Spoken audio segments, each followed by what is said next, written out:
Podemos decir sin miedo que estamos a la misma altura.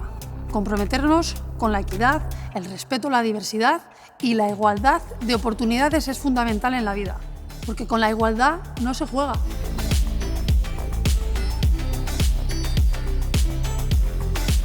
Apostar por la igualdad de oportunidades para Consum es apostar por el talento, tanto por la atracción de las y los mejores profesionales como por el desarrollo del talento interno. Un talento que no tiene género y que en nuestro caso es mayoritariamente femenino, ya que un 73% de nuestra plantilla la formamos mujeres.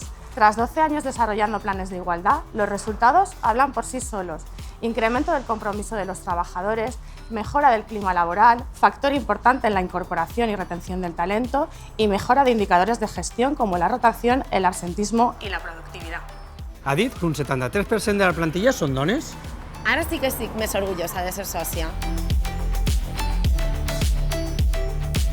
Des de Golaseca és essencial la igualtat de gènere. Per això sempre treballem amb la visió feminista, perquè som conscients que dins del món de l'art i la cultura encara es reprodueixen rols masclistes. Per exemple, al projecte musical del Diluvi no només treballem per desenvolupar la nostra faceta artística, sinó que també volem ser un altaveu que fomenta aquest canvi a la societat. Ah, el Diluvi. Sí, sí les conocía, pero no sabía que podían ser cooperativa.